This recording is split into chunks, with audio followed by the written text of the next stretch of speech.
Hello les amis et bienvenue dans cette nouvelle vidéo où nous allons apprendre à créer et à designer le footer d'une page avec Elementor. Donc sans plus tarder, nous allons nous rendre dans notre interface de création. Donc une fois dans notre back-office, pour créer un footer avec Elementor, voici ce que nous allons faire. Nous allons nous rendre dans modèles. Ce sont les modèles, ajouter un modèle. Nous allons faire la même chose comme le header. Donc, par contre, nous allons choisir ici footer. Nous allons nommer nouveau footer.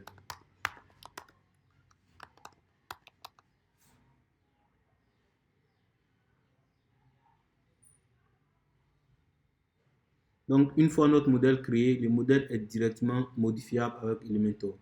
Ah, c'est un modèle Elementor, bien sûr.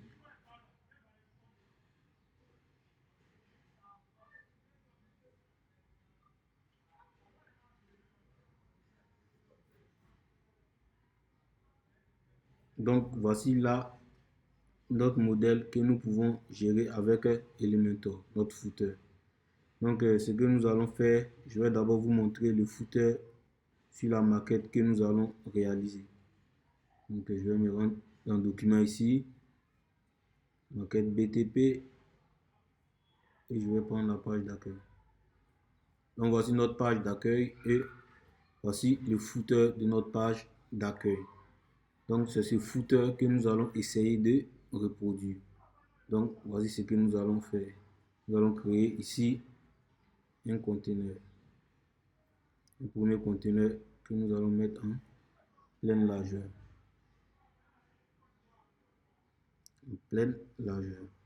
Ensuite, à l'intérieur de ce conteneur, nous allons créer un deuxième conteneur de 3 colonnes.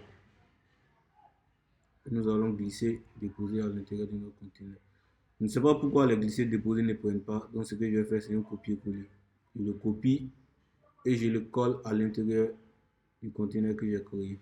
Après, je supprime celui qui est là. Donc, voici un peu ce que nous allons faire. Donc, les 3 colonnes ainsi créées, je vais essayer d'équilibrer les 3 colonnes. Ici, c'est à 25%, donc je vais mettre ça à 33%. Le deuxième, 50, je vais mettre à 33% également. Et le troisième, je vais mettre ça également à 33%. Donc, le conteneur parent, ce que je vais faire avec le conteneur parent, c'est que je vais lui ajouter une image d'arrière-plan.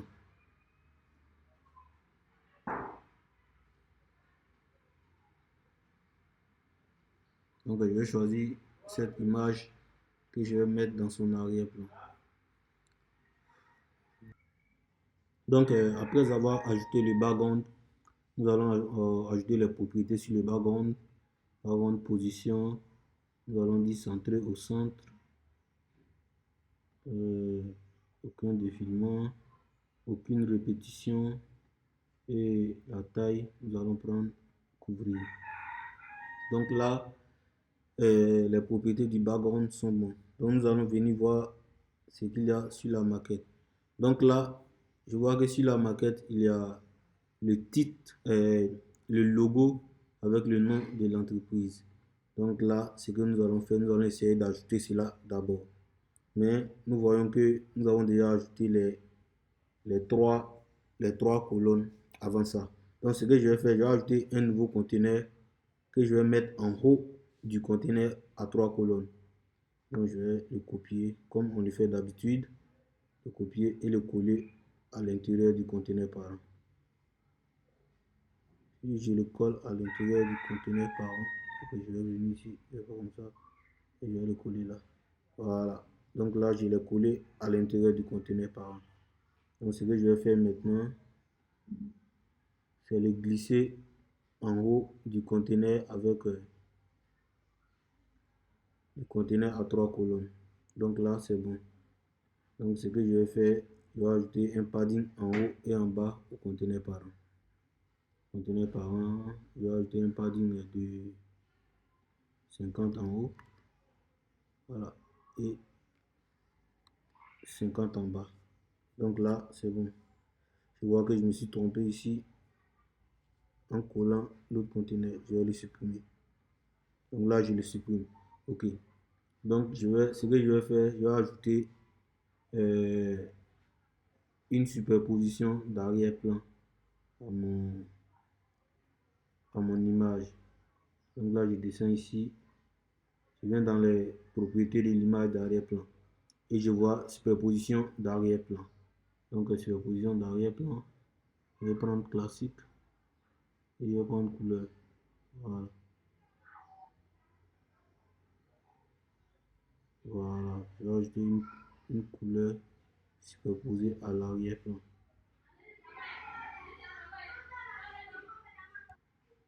Donc, après avoir ajouté la couleur d'arrière-plan, je peux maintenant ajouter mes trucs.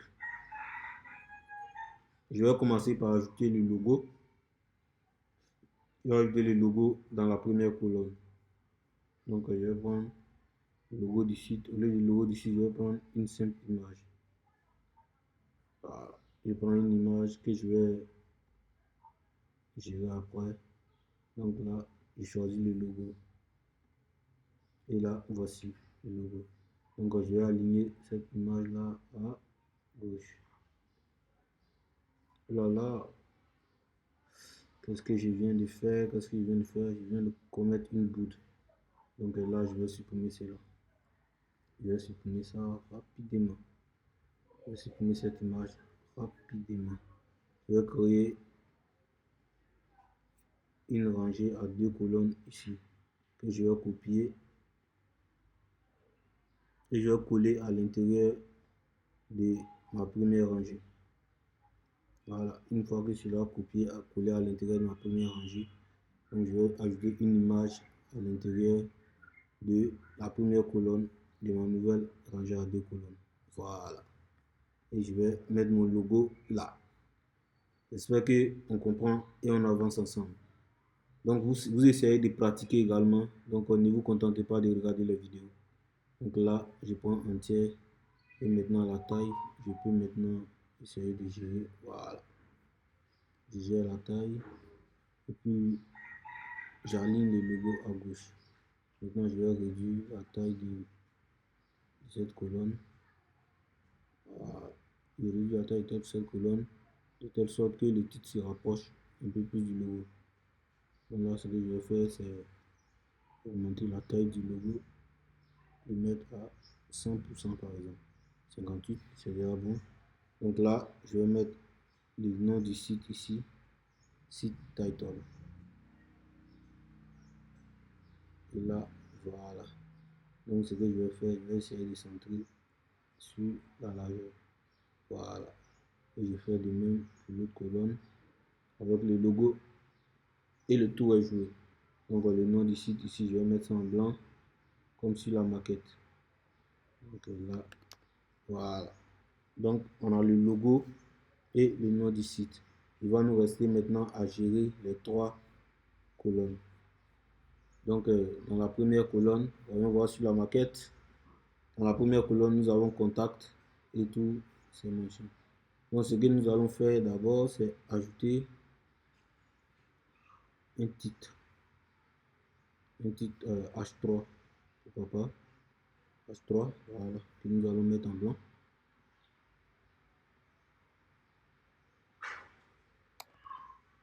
Nous allons mettre en blanc et en bas de ce titre H3, nous allons ajouter un éditeur de test. Voilà, merde. Je supprime et je le reglisse. Justement, voilà. Donc ce que je vais faire, je vais venir copier ce test là et je vais le mettre à l'intérieur de mon éditeur de test tout bêtement. Tout bête, voilà. Et là, je vais changer sa couleur. Je vais mettre en blanc. Voilà. Augmenter un peu la taille du premier titre. Donc la taille, je vais mettre par exemple à 30. Non, 30 est trop. 27, voilà, 27. Et en bas ici, je vais mettre ça à Combien? Je vais mettre ça par exemple à 18. Voilà, 18 est bon. Donc là, je mets le vrai titre. Le vrai titre, c'est contact. Le vrai titre, c'est contact.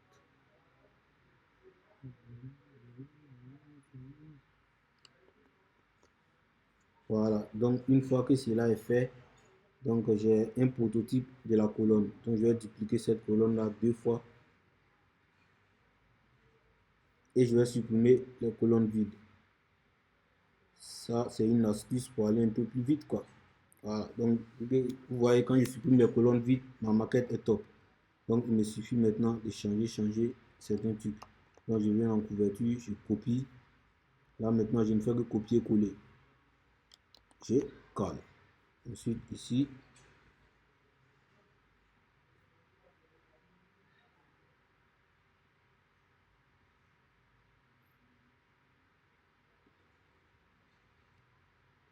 je copie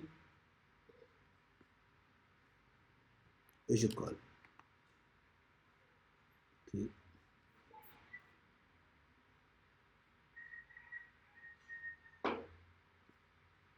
Et maintenant, je copie cela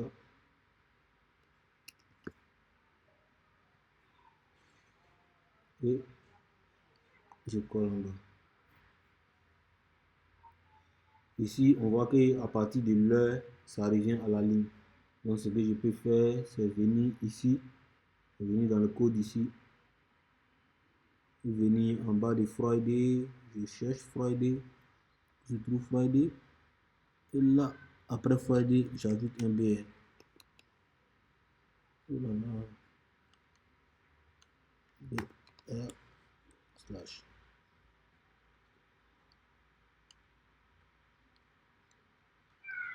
Voilà, et le tout est joué. Ensuite, ici, on voit ici réseaux sociaux. Donc, les réseaux sociaux, ce que nous allons essayer de faire ici, les réseaux sociaux.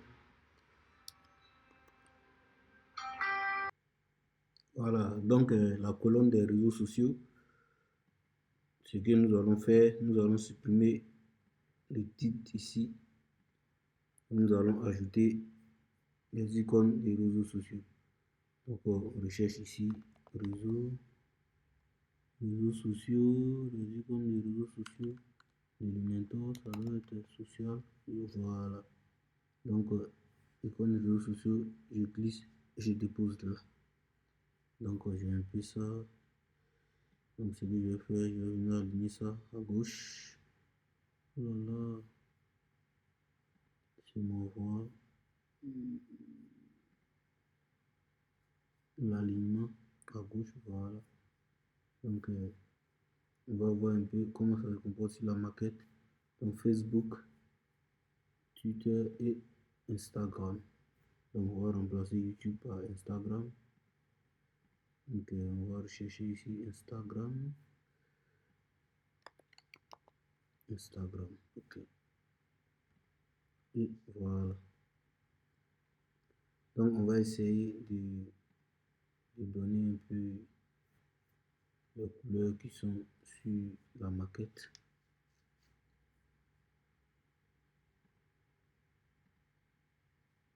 Donc on va venir ici, couleur officielle, on va prendre couleur personnalisée.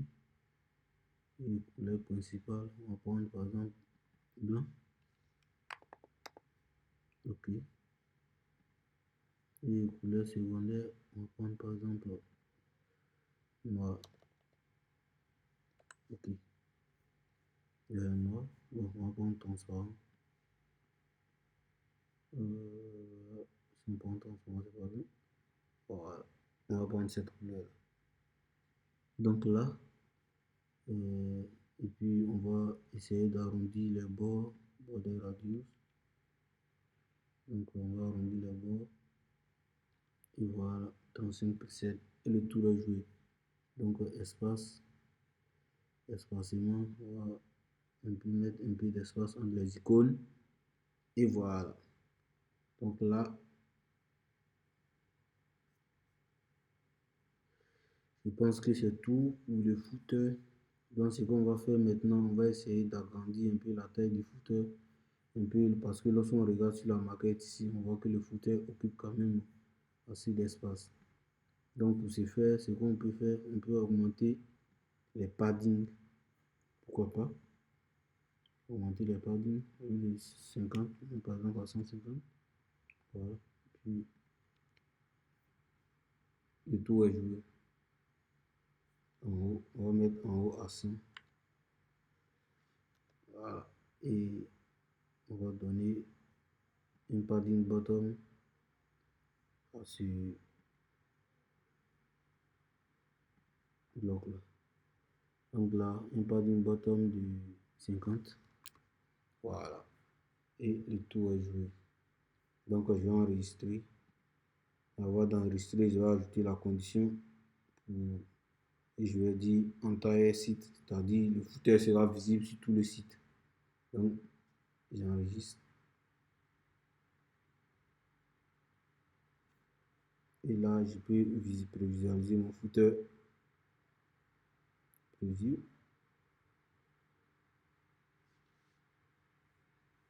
Donc voici un peu ce que le footer donne. Un peu comme sur la maquette. Voilà. Là, ce qu'on va faire, on va essayer de gérer un peu les icônes des réseaux sociaux et agrandir un peu la largeur des conteneurs ici. Donc là, je vais agrandir un peu la largeur de ce conteneur là. Je vais faire ça comme ça. Agrandir. Je vais mettre ça à 1600. Voilà. Celui-là également. Celui-là, je vais mettre ça à 1600. Voilà. Et celui qui est à l'intérieur ici, je vais le mettre également à 1600. À l'intérieur ici, même d'ailleurs.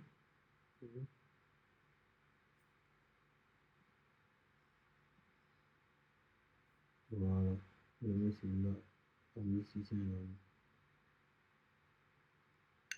Et là, ce que je vais faire, je vais réduire la taille de la colonne du logo ici à 13. Et là, je vais augmenter la taille de cette colonne. Je ne vais pas vraiment faire grand chose dans mon affaire. Donc, ce que je vais faire, je vais déplacer un peu cette colonne. Grâce aux effets de mouvement de l'émetteur, on va la transformer. Donc transformer, je vais prendre décalage. Donc le décalage X. Je réduis un peu le décalage X pour que les titres se rapprochent un peu plus du logo. Et ce que je vais faire ici, c'est augmenter la taille du logo. Voilà. De 58%, il passe maintenant. Ouais, pourquoi pas.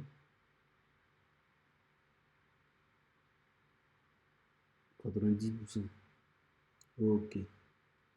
Donc là, vous allez voir quand je vais enregistrer. Oh, j'ai oublié quelque chose.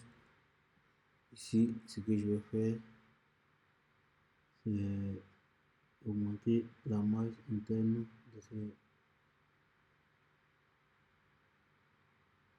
de ces icônes de réseaux sociaux. Je mets ça à 1M, c'est tout. Je vais ouvrir 6M par exemple. Et voir ce que ça donne.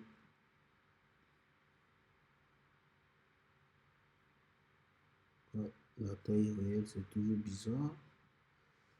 La taille des icônes des réseaux sociaux est toujours bizarre. Donc je vais essayer de revoir la taille ici. Ok, je mets la taille à 26, espacement, ligne entre eux. Et quoi encore? Voilà.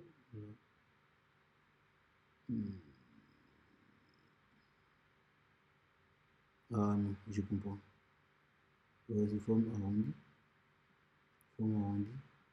Sur la forme arrondie, je vais enlever le border radius pour voir ce que ça donne.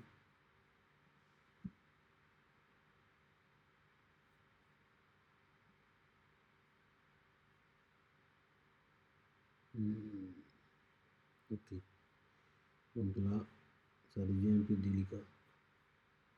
Donc je remets mon border radius, 35 pixels, bordure, non, pas ça. Espace entre les lignes, non, pas ça non plus. Image interne, c'est image interne. 9M, j'enregistre pour voir.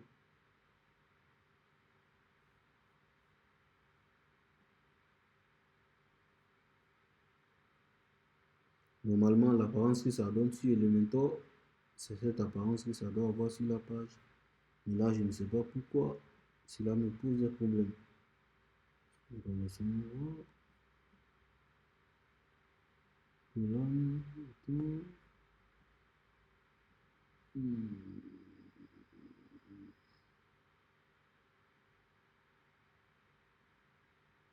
Je trouve ça super bizarre. Mais bon, c'est pas bien grave. On va continuer. Donc, je vous laisse ça en petit exercice pour que vous trouviez la meilleure manière de disposer les icônes des réseaux sociaux. Donc, voici un peu ce que donne notre footer. Donc là, ce que nous allons faire maintenant, nous allons voir sur notre page, nous allons voir sur notre nouvelle page que nous avons créée, ce que ça donne avec le footer et le header avec le contenu de la page. Donc là, je sors complètement d'Elementor, je vais maintenant dans toutes les pages et je recherche par exemple une nouvelle page d'accueil, la nouvelle page d'accueil qu'on avait créée dans l'autre vidéo. Donc là, vous allez voir lorsque je vais visualiser la page, vous allez voir la page qui ressemble un peu à la maquette. Voilà. Voici un peu ce que la maquette donne. Et voici un peu ce que la page nous donne. C'est pas top, les proportions ne sont pas les mêmes puisque je n'ai pas pris la peine de choisir les mêmes tailles, les mêmes pixels que sur la maquette. Mais si vous devez designer une maquette, vous devez prendre les mêmes tailles et les mêmes proportions. Donc sur ce, je vous dis à très bientôt pour de nouvelles vidéos. D'ailleurs, si vous avez aimé la vidéo, ne manquez pas de la liker. Et si vous venez de découvrir la chaîne, sachez qu'ici, nous faisons les vidéos sur WordPress et de tout ce qui touche au développement no code. Donc, ne manquez pas de nous rejoindre dans l'aventure. Je vous dis à très bientôt pour de nouvelles vidéos. Avec WordPress Sensei, c'est toujours la perfection.